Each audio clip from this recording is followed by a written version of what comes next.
GMRT प्रकल्पाचा अडथळा येत असल्याने पुणे नाशिक रेल्वे मार्गात आता बदल केला जाणार आहे. जुन्नर तालुक्यातील नारायणगाव जवळ असलेल्या खोडद येथील जीएमआरटी अर्थात महाकाय जायंट मीटरव्ह्यू रेडिओ टेलिस्कोप प्रकल्पाला बाधा निर्माण होणार असल्याने रेल्वे मंत्रालयाने पुणे नाशिक हा प्रस्तावित रेल्वे मार्ग रद्द केला आहे. आता पुण्यापासून नव्या मार्गाचा विचार रेल्वे मंत्रालयाकडून केला जाणार आहे. जीएमआरटी प्रकल्पाचे स्थलांतर करणे शक्य नसल्याने आता पुण्यापासून या मार्गात बदल करण्याचा विचार रेल्वे मंत्रालय करीत आहे. Question number 45 Shri doctor Amol Ram Singh Kole. Sir question number 45. माननीय मंत्री महोदय. माननीय अध्यक्ष जी, सदन के पटल पर एक स्टेटमेंट रखा गया. माननीय सदस्य. धन्यवाद अध्यक्ष महोदय.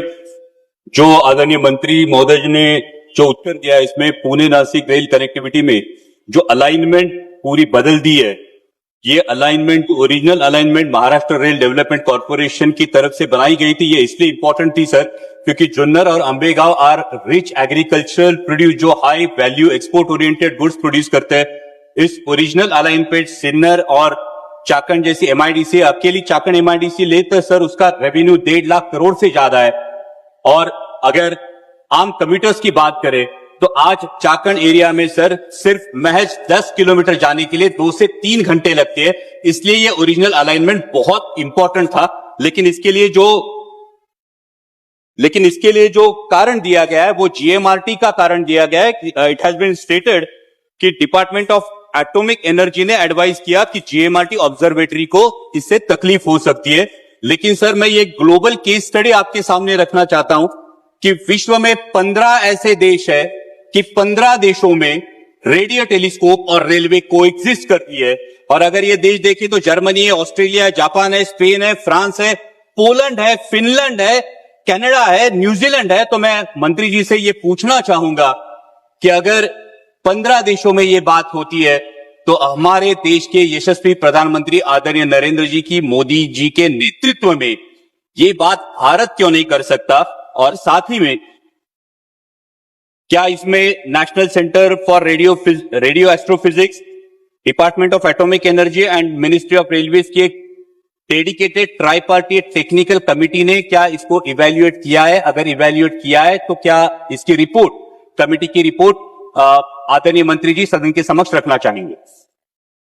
माननीय अध्यक्ष जी, माननीय सांसद जी ने जो विषय उठाया है पुणे नासिक के अलाइनमेंट के विषय, पुणे नासिक के अलाइनमेंट जो एक प्रपोजल पहले आया था वो प्रपोजल नारायणगांव से होते हुए जाता था.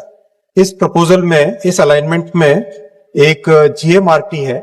जीएमआरटी एक बहुत बड़ी, एक इंटरनेशनली यूज्ड ऑब्जर्वेटरी है जिसमें 31 कंट्रीज का योगदान है और 31 countries are using that observatory.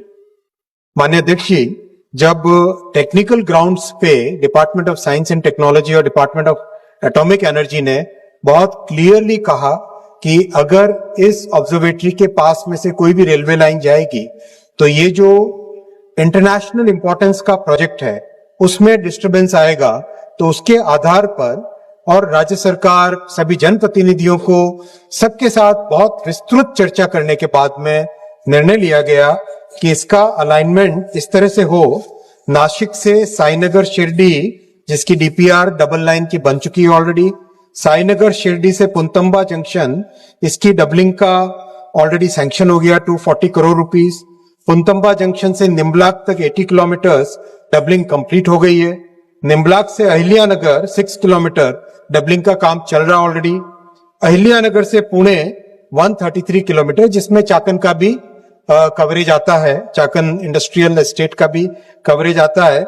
इसके लिए न्यू डबल लाइन का डीपीआर प्रिपेयर हो गया है 8,970 करोड़ रुपीस से.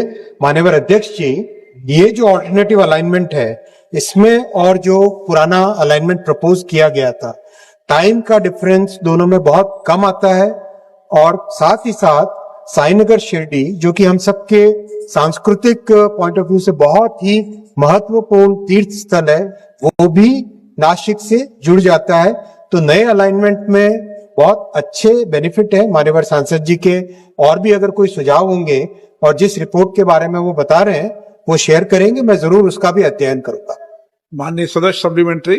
सर, जो केस स्टडी है मैं आदरणीय मंत्री जी को देना चाहूंगा, लेकिन मंत्री जी के उत्तर में चाकन इंडस्ट्रियल जोन उसमें नए अलाइनमेंट में आएगा, तो ये चाकन इंडस्ट्रियल जोन से काफी दूर से जाता है। लेकिन इस बात को लेके मैं पूछना चाहूंगा कि जीएमआरटी को लेके जो giant metre wave radio telescope है, उसका हम सभी को अभिमान है, और जैसा माननीय मंत्री जी ने कहा, ये इंटरनेशनल इंपॉर्टेंस का एक विषय है। लेकिन जीएमआरटी की वजह से जुन्नर और अंबेगांव इन दो तहसील में सर कोई इंडस्ट्री डेवलप नहीं होती। अब रेलवे का अलाइनमेंट भी अगर उससे दूर जाएगा, तो मैं सरकार से पूछना चाहूंगा कि जुन्नर और अंबेगांव के लोग भी इसी देश के वासी है, उनके मथे ये एक इंटरनेशनल प्रोजेक्ट आया है, लेकिन इस प्रोजेक्ट की वजह से उनका जो डेवलपमेंटल डेफिसिट होगा, इस डेवलपमेंटल डेफिसिट को भरने की सरकार किस प्रकार से कोशिश करेगी। और साथ ही में जो एक सुझाव मैं देना चाहूंगा सर कि तलेगांव उर्ली कांचन, जो आप मुंबई टू मिरज ट्रैक का, मुंबई मिरज ट्रैक का 3rd and 4th line extension का जो प्रपोजल है, ये जो प्रोजेक्ट है, इस प्रोजेक्ट को खेड़ तहसील के स्थानिकों का बहुत विरोध है, क्योंकि कई घर उजड़ रहे, कई खेत उजड़ रहे, और इसलिए 12 गांवों का इस अलाइनमेंट, जो प्रपोज अलाइनमेंट है आपके डिपार्टमेंट से, उसे पूरा विरोध है। तो मैं मंत्री जी से गुजारिश करना चाहूंगा कि क्या ये अलाइनमेंट रीथिंक की जा सकती है, जो थोड़ी सी नॉर्दर्न साइड से, अगर 15-20 किलोमीटर ये नॉर्दर्न साइड से जाए, जहां कम से कम किसानों की लैंड एक्विजिशन हो, कम से कम घर उजड़े, और साथ ही में ये जुन्नर अंबेगांव का जो डेवलपमेंटल डेफिसिट है, ये भी दोनों का एक संयोग हो सके। क्या ये रीअलाइनमेंट के बारे में सोच के जुन्नर अंबेगांव खेड़ के इन किसानों को आप राहत देने की सोच रहे? माननीय अध्यक्ष जी, रेलवे ने एक बहुत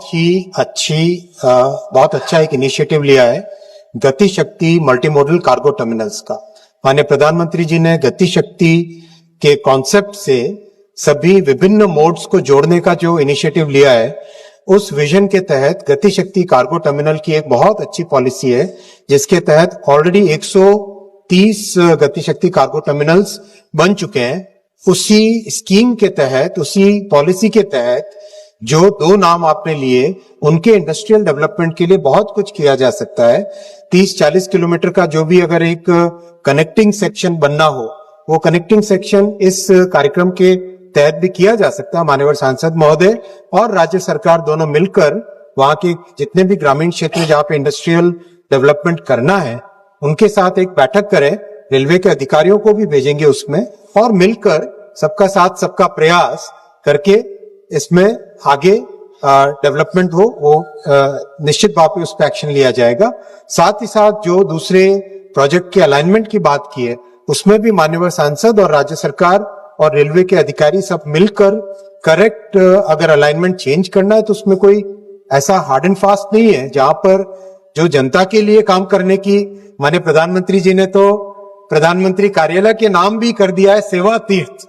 तो सेवा तीर्थ उस भावना को दर्शाता है कि जनता की सेवा के लिए मोदी जी की सरकार समर्पित है, तो उसी भावना के साथ काम। लोक भवन भी